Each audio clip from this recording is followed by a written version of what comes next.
Good morning, everyone. I'm Hazra Shaheen, and I have completed my MSc in Genetics from University of Calcutta, and I'm from Kolkata, West Bengal. I'm an inspired scholar and a provisionally selected Inspired Fellow. I have received GATE All India GATE rank as well in the year 2023, and recently I'm in Allahabad or Prayagraj, UP. Today I am going to discuss with you about the respiration. As you all know, respiration is a process in which the molecules which we consume, that is a carbohydrate or any food molecule that we consume, they are getting oxidized in our cell in the presence of oxygen and broken down into the simple molecules such as carbon dioxide, water, and ATP is released. So this process is called respiration, and don't confuse respiration with the breathing, because breathing is just the intake of the oxygen molecule and release of the carbon dioxide molecule. Okay, but what is happening at the cellular level, that is called the respiration. As you all know that plant are photosynthesizing the sugar molecule. Okay, that in the presence of the light, and they are using carbon dioxide and the oxygen is released. But plant also require to respire. Why? Because sugar molecule is there produced in them. Energy carrier is their NADPH, but they cannot move to all parts of the plant body. They cannot be cross the chloroplast membrane, but the sugar can. So sugar can be used, and for the release of the energy, of the production of the energy, they need to be burned in the presence of the oxygen within the cell. So that is the respiration. And here from this equation you can see that one molecule of the glucose is getting oxidized in the presence of the oxygen within the cells. So 6 molecule of carbon dioxide, 6 molecule of water, and ATP is produced. This overall is the process of respiration which is taking place within the two cellular compartments, that is the cytosol and within the mitochondria. The respiration takes place in the 3 stages, that is glycolysis, Krebs cycle, and the electron transport chain.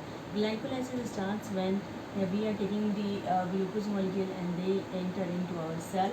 Within the cell, they are getting converted to the different products and finally to the pyruvate. Pyruvate is the final end product of glycolysis with release of 2 molecules of ATP, and NADH is also produced in 2 molecules. Okay. This pyruvate then enter the TCA cycle within the mitochondria, and pyruvate changes to acetyl-CoA. This acetyl-CoA, the acetyl group merges with the oxaloacetic, leading to the production of citrate. Citrate is a 3-carboxylic acid, okay, molecule. And so the name tricarboxylic acid cycle or the TCA cycle is given to it. It is also called the Krebs cycle. On the basis of the name of the discoverer who discovers this TCA cycle is also called the Krebs cycle. Okay. So in the TCA cycle we can see that the acetyl group containing the 2 carbon atoms, they will be oxidized as carbon dioxide, 2 molecules, and they are released in the 2 successive cycles with the release of 3 molecules of NADH, and 1 molecule of FADH2, and 1 molecule of GTP is produced. Here note that these NADH and FADH2, these are not the energy currency, but these are the carrier molecules, and they will release the energy in the electron transport chain. But GTP is the energy currency which is equivalent to 1 molecule of which is equivalent to ATP. Okay. Now you can see here in this diagram is showing it is the electron transport chain, and in this chain this NADPH and FADH2 are getting oxidized while passing through the different integral membrane proteins A, B, and C.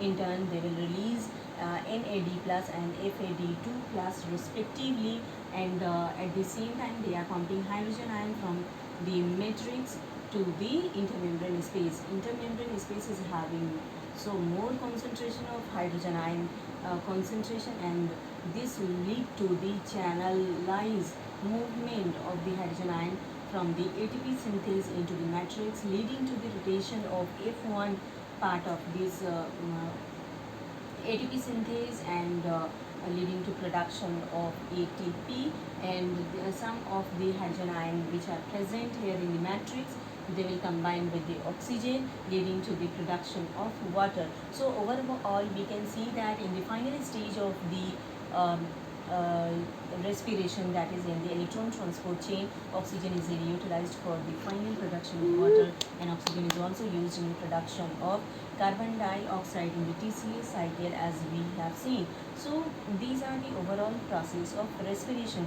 For the detail, if you want to know, we will discuss later in our coming videos. Thank you.